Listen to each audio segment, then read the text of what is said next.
Welcome aboard the cruising show here on Northern Viking Explorer. If you're new here, my name is Ken. I'm here with my wife, Andrea, and today we're going to be talking about cruise excursions and whether it's better to book them on the ship or with the cruise line versus privately. We're going to be giving you some pros and cons on that. Now, if you are new here, you can watch us here on YouTube. You can watch us here on Facebook. You can listen to us on your favorite podcasting platform, Apple, Google, Spotify. Make sure to follow us or subscribe so you don't miss out on any upcoming content, as well as you can head on over to thecruisingshow.com. That'll bring you over to our website. So when we're planning our cruise and we're thinking about what we want to do in port, we like to think about what kind of excursions do we want to do? Yes. And there's a lot of options.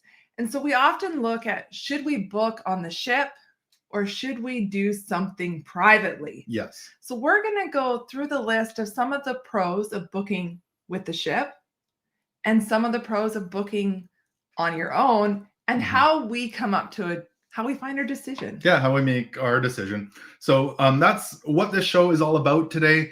We always love talking about cruising. We're always up for that. So we would love if you could share in the comments where you are watching from. So write that in the comments.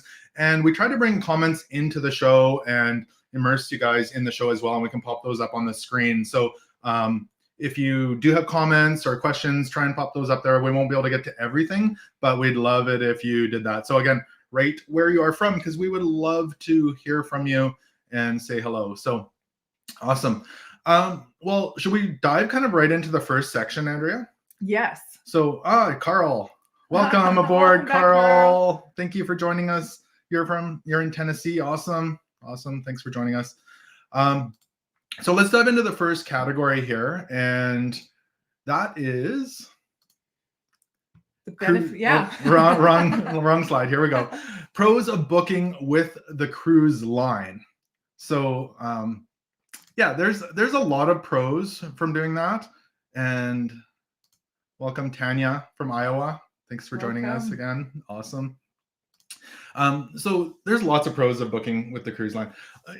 Back in the day, I always thought, no, it's not worth booking with the cruise line. There's a lot of pros. There is. Yeah. And you really need to decide for yourself what is best for you. So I'm going to dive right in and let's just say ease of booking. When you book with the cruise line, it is easy. It is definitely easy. You can do it ahead of time. You can go right onto the cruise website and you can look and see what excursions they have. And if there's something you really want to do, I recommend that you do that because some of them book like they sell out. Yes. So yeah, they do sell out. We've seen that lots of times for sure.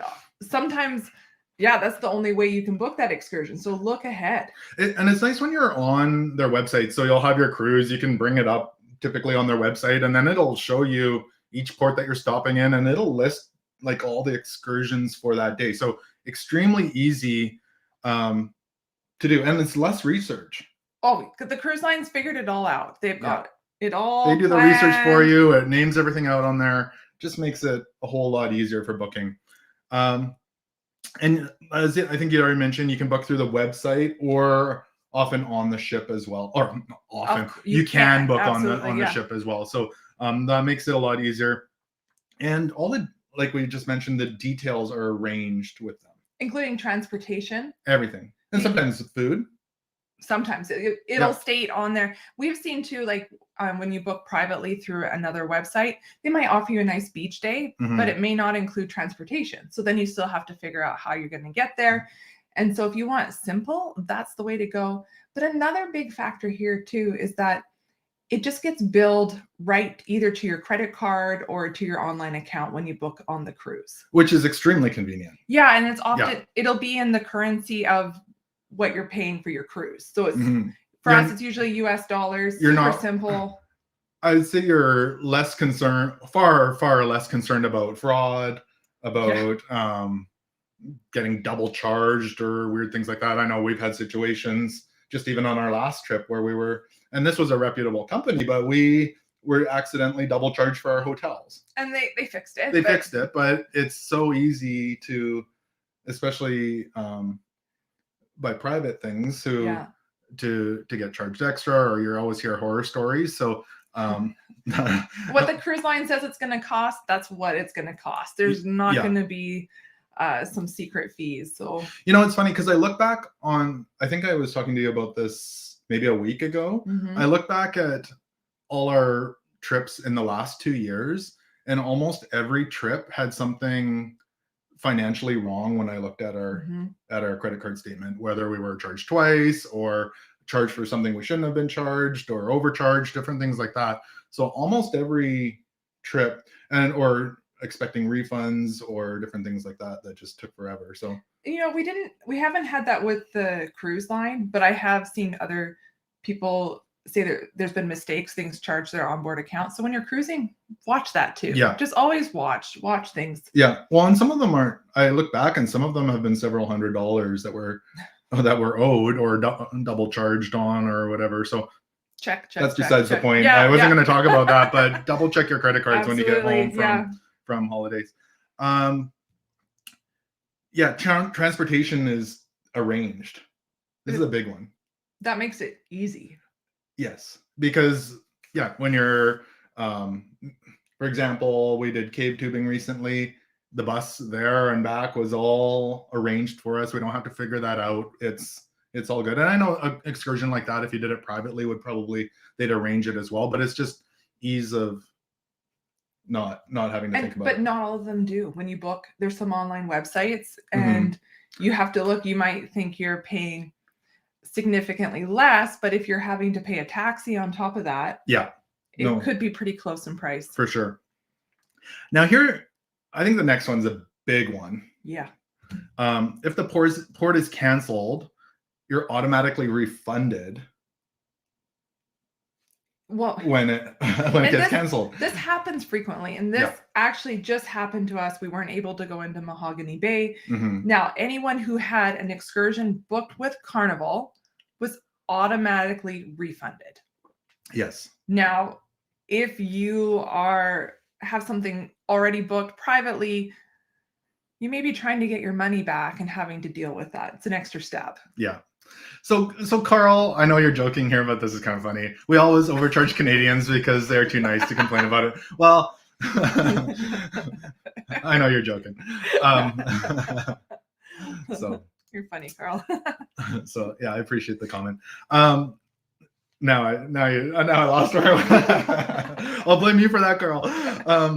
What were we talking about again? If the port is canceled. Yeah. So you'd mentioned that Mahogany Bay was canceled, and we were just going to do a beach day there, but people would have gotten their money back for that. Yes. And so the peace of mind of, let me throw it at you the other way. If you had a private excursion, all of a sudden because it was basically 10 minutes before we would have docked that we found out it was canceled. All of a sudden, the panic of everyone with a private excursion trying to call their private excursions and cancel, and then you don't know if you're going to be getting your money back or different things like that. So that's something definitely to think about. So Tanya's saying, I purchased my Wild Canyon excursion in Cabo through Carnival. Looks like I'm going to have transportation and lunch. That's awesome. Yes. That's nice. Yeah. So that's definitely, and we're going to get to some of the points about, this is actually a good point, and we'll get to this in a bit, but because Cabo is a tender port, that is awesome. That's one of the places that we would agree with that for sure, booking through Carnival, because you get priority and those sorts of things. So we'll come back to that, but that sounds awesome. I'm going to take the next one here. Yes. So sometimes ship time and port time are two very different times. And so if you're trying to arrange an excursion privately, you have to know ahead of time if land time and the ship time are the same, and adjust for that. Yeah. I believe it was when we were in Grand Turk that I connected to the Wi-Fi in the little shopping area before we left the port. And I didn't realize that my phone and my watch were connected, and it automatically changes the time on my watch.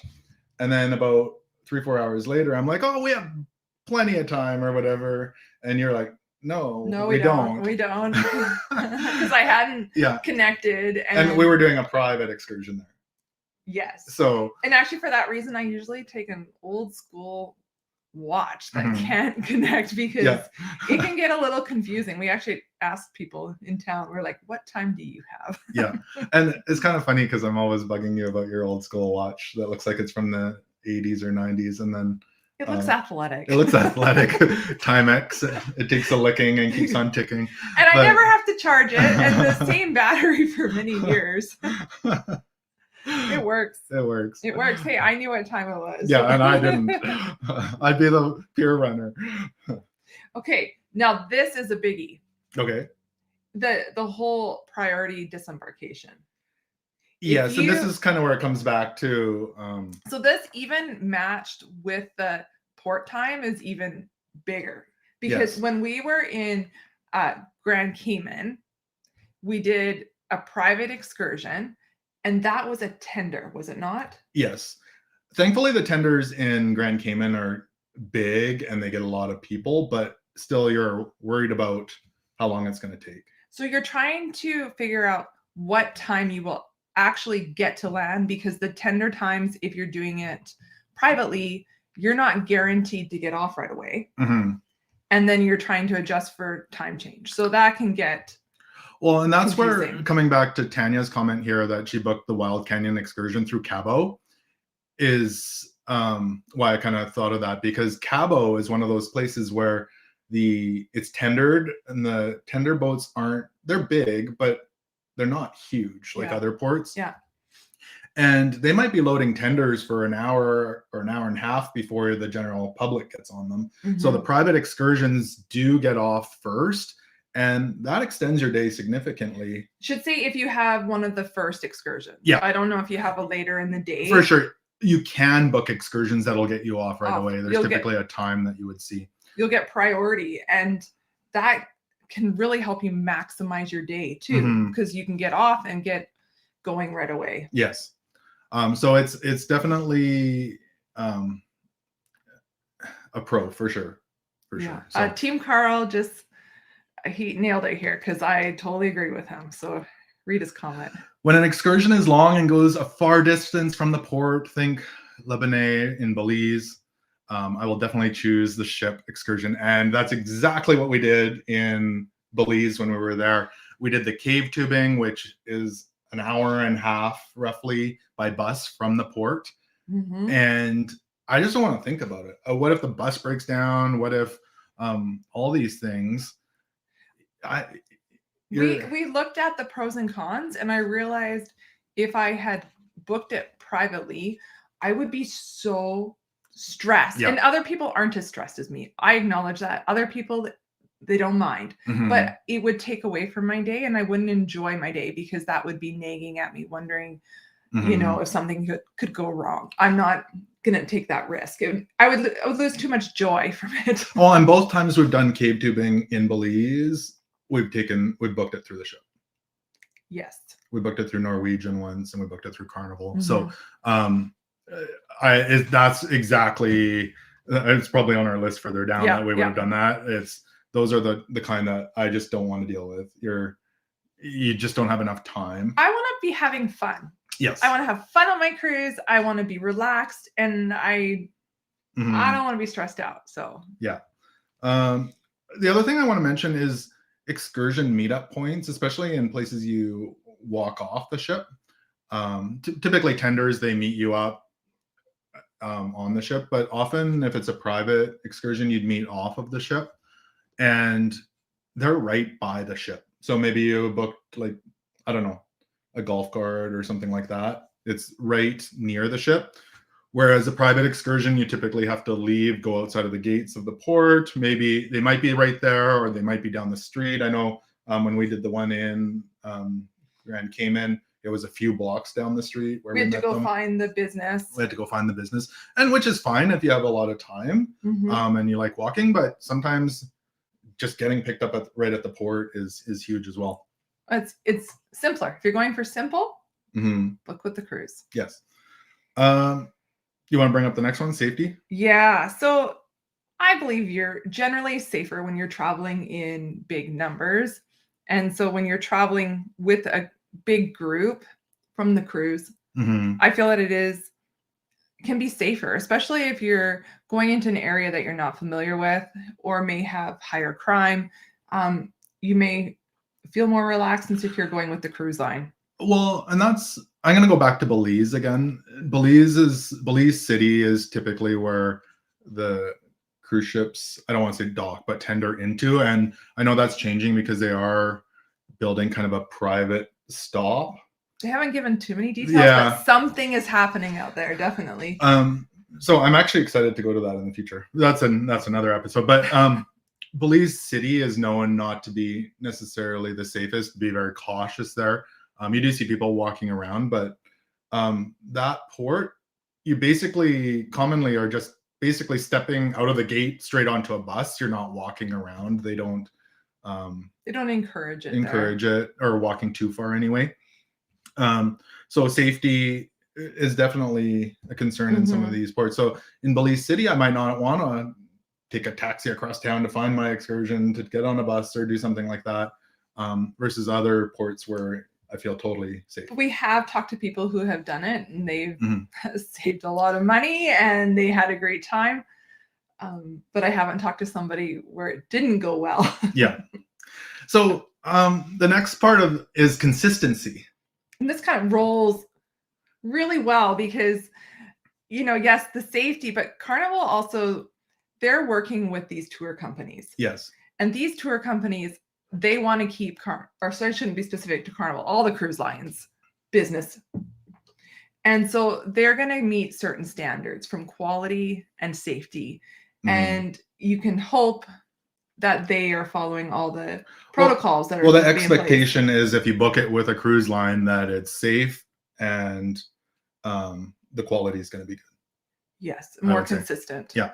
Kind of a little story I have on that is over in Grand Turk, we booked a golf cart, and our golf cart did not look in the same condition as those who booked them through the cruise line. We walked past all the nice golf carts out the gate and then got kind of a crummier golf cart. A questionable golf cart. And when we're driving down the road and all the nice golf carts are passing us and I've got the pedal to the metal. Yeah. So the quality can be different. And to be honest, I'm pretty sure all the best golf carts, even though some of them were the same businesses inside and out, the best ones went to the cruise line. So absolutely. Yeah. So I mean that can change over time, but that's how we felt anyway. So the next one that we're going to talk about is Onboard Credit, and some of us may have a lot of onboard credit, especially with some of the deals that you book, and it can be. Shouldn't say it's hard to spend money on board, but maybe you're like, what do I do with all of this? Well, sometimes you see like, we've never had this much, but like $1,000 onboard credit or like big numbers, especially coming out of the last few years, there's been some big credits that people have been getting. And how do you necessarily spend that? Well, excursions is a great way to spend it. Why use your money out of your bank account when you can use your onboard account and credits to do that? And we've done that a few times where we've had onboard credits that, I guess we could use it for things on the ship, but it's like we may as well just use it for excursions. We did that in Honduras. I know, and it was the starfish snorkeling, and it was super relaxing and fun, and we probably wouldn't have done it because we wouldn't have thought of doing it, but we needed to use up we had some onboard cash. Yeah, and I think we had $100 left in onboard credit, so it was like a $50 excursion. It worked out perfect, and you were able to use that up. It was really mellow and relaxing. Yeah. It was nice. I don't think cruise ships go there anymore. It was called Trujillo, Honduras, and it was more, I think, on the mainland. And that port, we went on the excursion and we got on a bus to go back, and the bus stops and it's a runway. You go across the airport. He had to look both ways on the runway to make sure no planes were landing, and then he would continue on. It is just so authentic, and I wish cruise ships actually went back there. And maybe there's some small ones that do. Maybe we'll have to look. I'll have to look. I haven't looked at that. It was somehow like magical for us that day. It was, the water was so warm. It was just chill. Most people, when I say Trujillo, Honduras is a cruise port, they're like, I've never heard of that. And yeah, anyway, so I actually haven't seen any cruises that go there, but maybe there's some. We'll have to look at. It was a tender port too, which made that easier. Yeah. Yeah. It was really nice. So what else do we have here? Exclusive. Yes. I think right away of Alaska up at Dawes Glacier, the only way you could take that excursion up right close to the glacier is if you booked with the cruise line. Yeah. And that's one that sold out before the cruise. Yes. So if you're watching on one of the live or the video streams, I've got a photo here of the boat leaving the ship at the glacier, and then it would take you up to the glacier and meet back in Juneau later in the day. Yeah, it looked like a very neat experience. Yeah, and so this is because we did the glacier first thing in the morning and went to Juneau. Often it'll go the other way where you're in Juneau first, and then you do the glacier after. Some of those people will meet up in Juneau, take the excursion, and then come back to the ship later.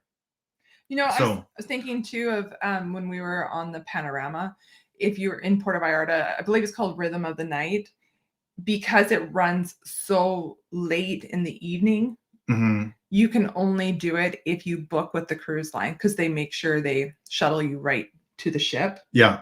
I'm not sure the details there, but they were saying you can't do it if you're not with the cruise line. Well, it's common.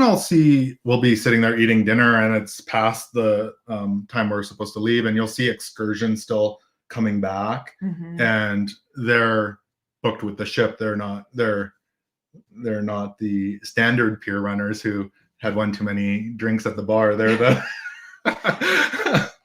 yeah. They're the ones who actually booked with the ship, and their excursion just took a little bit longer. So I don't ever want to be the pier runner.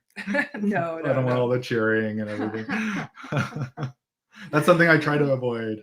So well, and that was one of the points we have here, just the less stress, because they're not going to leave without their excursion group coming back. Yeah. If you book through the cruise line, they're going to wait till that group returns. They're not going to leave the whole. Nabor says, I miss having a longer day in Cabo. Last time we only had 7 a.m. to 1:30 in Cabo on the Panorama. And I would agree. That's one of my favorite ports, and it's commonly a really short day. Yeah. And to the point where we're thinking about flying there just so we can enjoy it for longer. I did, with Cabo, I did notice that if you, or I think, was it when you're hitting Cabo as the third port day? I think it was shorter. I think it's longer. I think it's commonly shorter if they only have, I'm trying to think of because there's different itineraries. When it's when they have to get back, then if they only have the 1 day to get there versus 2 days. Right. Yeah. That can make it shorter. It's worth looking at when you book your cruise, because the same itinerary, like with a different cruise line, or if they reverse the order, can impact how much time you have in port. Quality of excursions.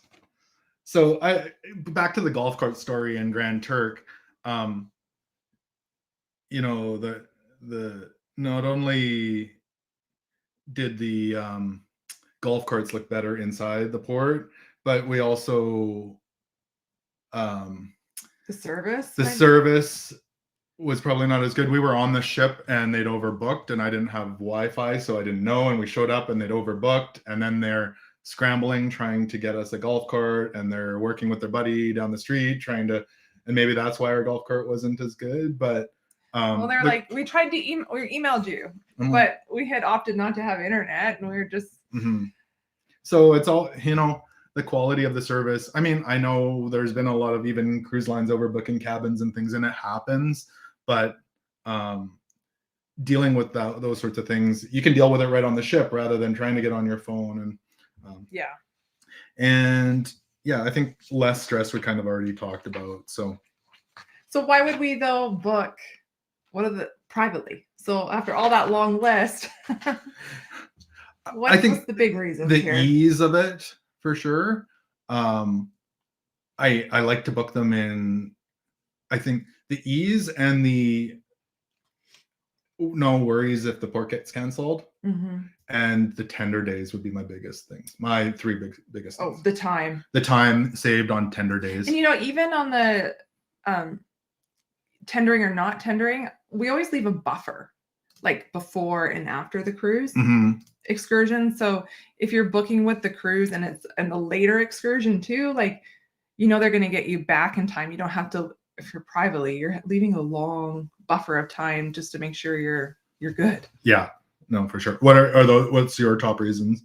Oh, it would be probably it's the less stress. Yeah, it's just less stressful. So why don't we jump over? We'll jump over to our next section and the pros of booking private excursions, because there's plenty of those as well. Yeah. And some of them are why we do private excursions sometimes. So do you want to start with this? Yeah. Okay. Big reason. It's not always the case, but pricing. It can be significantly cheaper. Yes. Not always, but not it can always. be. It can be to do things privately. And often there is no reason to even book a tour or someone to walk you down to the beach. Sometimes there's a free beach right there. And so do you want to explain for those of you on the video stream again? I have a photo. So when we were in Cozumel last time, we got off the ship. We walked about a mile. We went and ate lunch in a bar that was right on the water. And they allowed us to use the access to the ocean and go swimming. We could keep our stuff there. There was a locker rental for $3. We brought our own snorkels, but I think it was only $15 to rent snorkels. You could rent scuba diving equipment there. They had massages there. You could pay for all of that. And the food was very reasonable. So we had a very inexpensive day. But guess what happened? People from our cruise, they were there on the excursions that they bought on the cruise. On the cruise ship. And they paid a lot. They had paid a lot. We talked to a gentleman who was at the exact same spot we were, and he got off the ship. They took him on a boat to the exact place we'd walk to. So, and maybe you have mobility issues and you need that, but they paid a lot more than what we did to have a very similar experience. And I know he did scuba diving, but we were snorkeling like above the scuba divers, 5 feet above them. So it wasn't. And you could have rented the scuba gear there as well. Yeah. So sometimes there's no need to book with the ship, and you could save a lot of money for the same or similar experience. And then you have. I mean, this is close to the ship. It was just easy. So I think it comes maybe back to doing some research. Yeah. So research can save you. Yeah. Save you a bunch there. So less expensive options as well. Continuing on with that. And I want to think too of Cabo. Because in Cabo, when you get out of the port area or the pier, they're trying to sell excursions privately, and they're really inexpensive. They can start higher, and you can negotiate down. But we paid $15 to go out around Lovers Beach and to around the Arches, and we stayed there, went swimming, a ride back. $15. So right as you get off the pier in a place like Cabo, there's tons of vendors selling boat tours, and they typically look like this, and they're just one boat after another taking people to the Arches, giving tours and stuff, and it's cheap. You're not gonna be offered that kind of day for $15 on the cruise line. No, for sure. And they'll leave you at the beach for a couple hours if you want, or where you can go snorkeling or whatever. I don't know how you can beat that for an excursion. $15. And sure, I've heard some people pay more. Some people I've heard paid $10, but because you're kind of haggling with them. So you know what? Let me throw that. We never said that in on the pros for booking on the ship. You don't have to haggle for prices and all that. There's no negotiating. There's no negotiating. It's all set.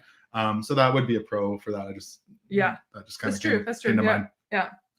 Yeah. Yeah, so there can be some really, really good deals, I would say, Be really privately. Yeah, for sure. And and also when you get to port, there's tons of options. Mm-hmm. And from even I think in Grand Turk when we went, privately on the golf cart, we could stop at any beach we wanted to. Yes. And it was that was a beautiful day. Mm-hmm. And it's just you can do what you want. It's endless. Right? Yeah. You build your own adventure. Yeah. And that kind of goes into the next one, is flexibility to move Mhm. at your own pace.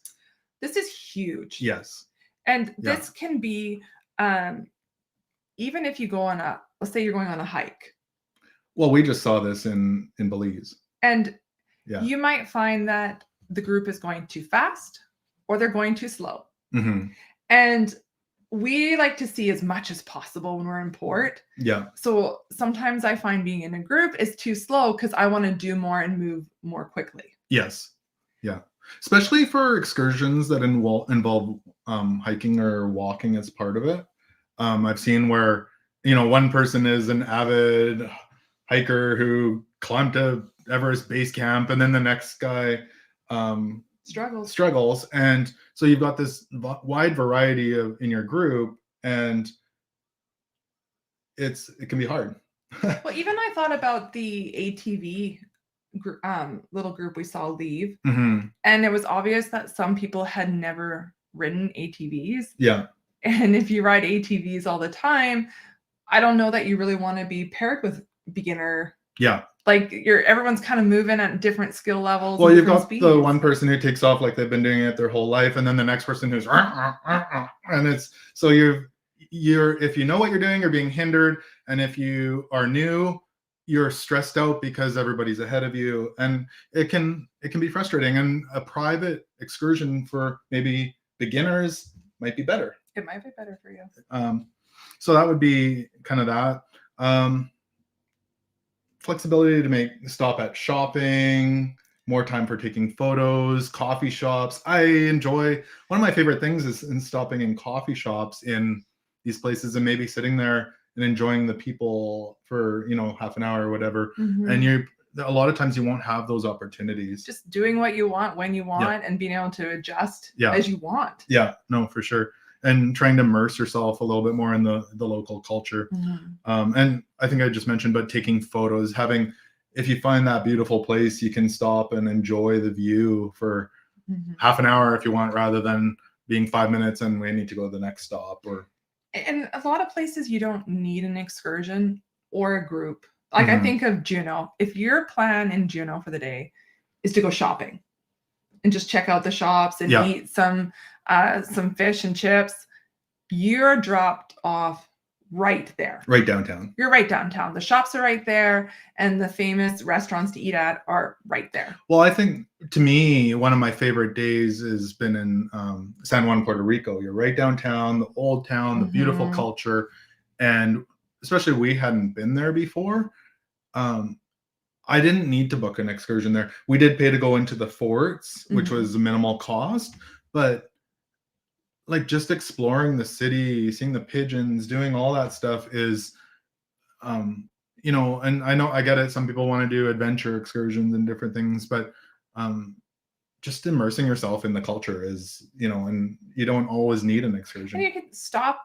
That was a nice city to have the flexibility to get a coffee when you want and enter the stores you want. And talking about free things to do in Port, so exclusive beaches that the cruise lines don't take you to. So this is when we did have an excursion here. We booked a golf cart, but we drove to just a private beach where there was nobody. We went swimming there and we spent some time there, and it was our own private beach. When we were leaving, some people came by on horseback half an hour later, but we had this whole beach to ourselves for probably as long as we wanted. If we wanted to stay there the whole day, the water was warm. It was gorgeous. It was perfect. Yeah. So I think being able to do things that are maybe off the beaten path a little bit is a big perk. Customizable too. When you book your own day, you get to do what you want to do when you want to do it. And even if you book, let's say with a taxi, Yeah. give you a tour.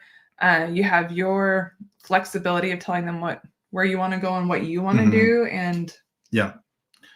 And just being independent. Yeah.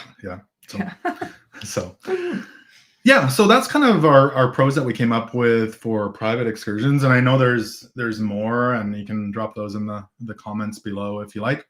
But yeah, I mean, there's times for both of them, and that's kind of why we want to talk about kind of the factors that we go over when we're trying to decide whether we do private or with the cruise company. And sometimes we really debate.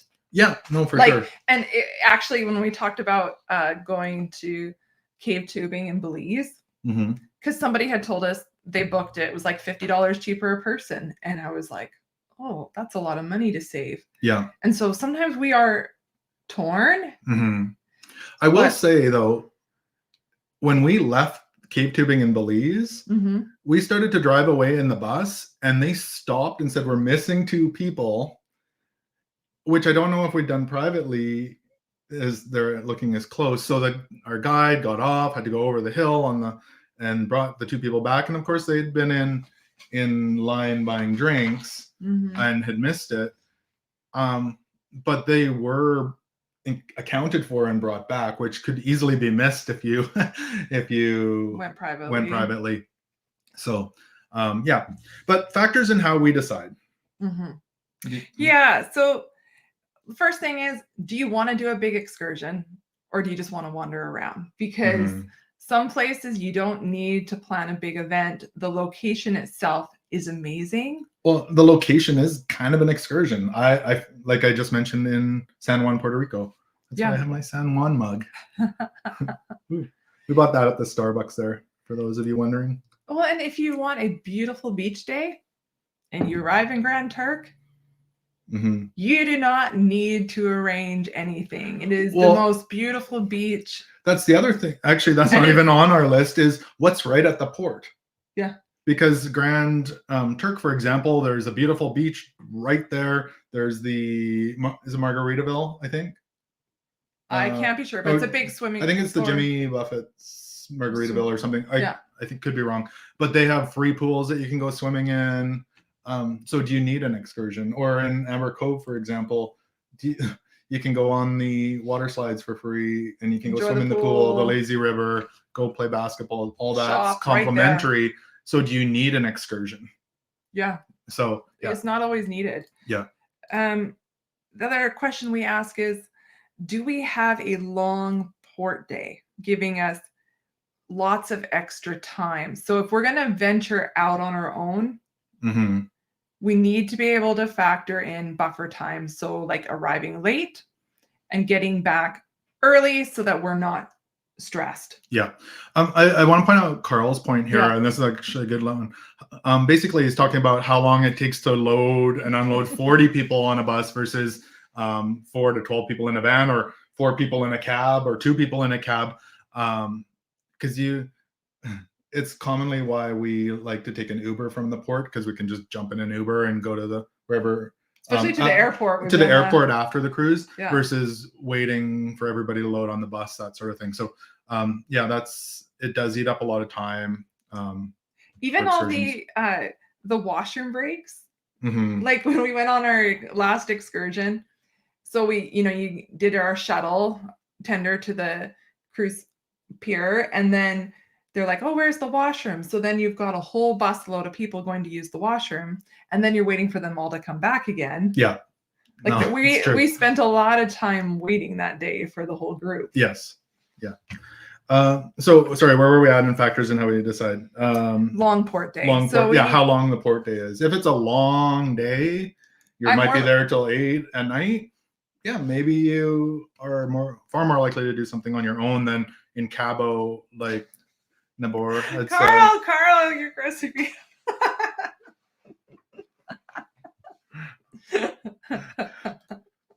All right, I'll bring this up. Carl, the Margaritaville in Grand Turk is where people sit in the pool drinking for 4 hours but never get out to go pee. Yeah. Maybe swim in the ocean. Yeah, Carl. There's the ocean right next to it. Let's so stay in the ocean, at least the waves there. Anyway. That's funny. Yeah. Ooh, that's gross.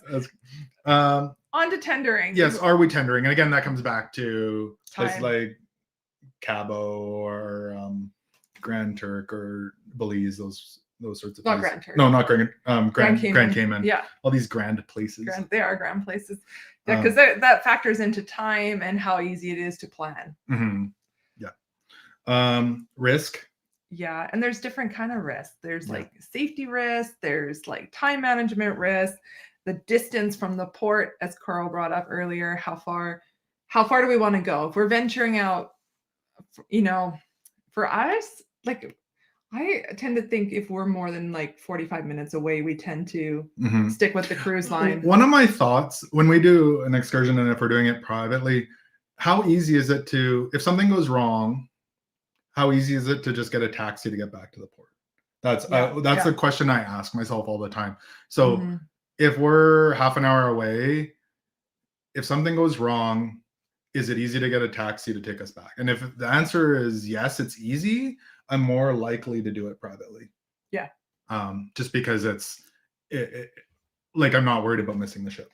And our kind of rule of thumb then too is we venture out early and then start to work our way back so that we're not cutting it close. We try to go to the furthest point first and then work our way back to the ship. And I think that's you don't want to realize you're an hour away an hour before the ship is set to leave. You'd rather be 10 minutes away when it's an hour from leaving. So the next one too, price difference. For sure. So sometimes it's almost the same price. Sometimes it is the same price. And then especially if you have onboard credit, just book it that way and use it up. Yeah. The simplicity or the benefits of booking with the cruise. But sometimes it's way cheaper. Yes, I 100% agree. And there's one more thing I have. Yes. This is a good one. This is a big one. And we have we're debating this one right now. Because we have onboard credit coming up on a cruise, and it's a tiny bit more to book on the cruise line. But this big factor, Ken. Weather. So we are wanting to take the Gold Belt tram potentially in Alaska, but we've been there where it's so clouded in. We've seen videos where people can't see anything, and I don't want to pay to do it if I can't see anything. And it's not like if it's foggy, I don't know if you can get a refund. Yeah. So the Gold Belt tram in Juneau, I think that one's weather related. I don't want to do that if it's raining or cloudy or foggy. So it's one of those excursions where you walk off the ship and you can walk up to the ticket booth and just pay and go up. You don't even have to pre-book it. So I think I'd rather just wait. I want to, if I'm going to go do that, I want the weather to be clear because I want to be able to look out and see everything. Yeah. Even though we have an onboard credit that we could book that with. Yeah. But I'm going to spend it differently if it's foggy. Yeah. So I don't know. So we might wait on the ship. And if we see the weather report for the next day, we could buy it. If the weather report the day or two before is showing that it's going to be sunny and perfect, sure. But sure. I don't know what it's going to be like. So we're not a few months from now. So we don't know. So we're still working that one out. Yeah. So other than that, did you have any other? No, I think that's kind of what goes through our head as we try to figure out what we want to do. We love to plan. Yes. You've always been a planner. I love to research, and I love to look up all the details and find out exactly what we should do. But I also don't like stress. So. Yeah. So Carl's asking, is that the Mount Roberts tram Gold Belt? Yes. It used to, I think it used to be called the Mount Roberts tram. And last time we were there last summer, we noticed the name had been changed to Gold Belt tram. But that is the Mount Roberts tram. It's the same one. Yeah. Yeah. So we were confused too when we got there. We're like, oh, I thought the name was something else. And we Googled it. So yeah. So I guess why don't we start winding it down there? I think I appreciate all of you who've been in the comments and brought those in I here. want to know what excursions people are going on though. So if you've got some good excursions, Yeah, put it in the comments. what's your next excursion that you're doing? Put that in the comments. We'd love to see that. And should we book it privately or should we book it on the ship? Like, tell us. Yeah, no, for sure. So if you haven't actually done so already, we'd love to invite you to hit that subscribe button. It's totally free on YouTube, or follow us on Facebook or your favorite podcasting platform. You can listen to us in the car or while you're cooking dinner. So thank you for joining us today. We're going to leave it there for now and go do some yard work for our Saturday here. So awesome. Thank you, everyone. And until next time, have a wonderful week. Take care and bye-bye.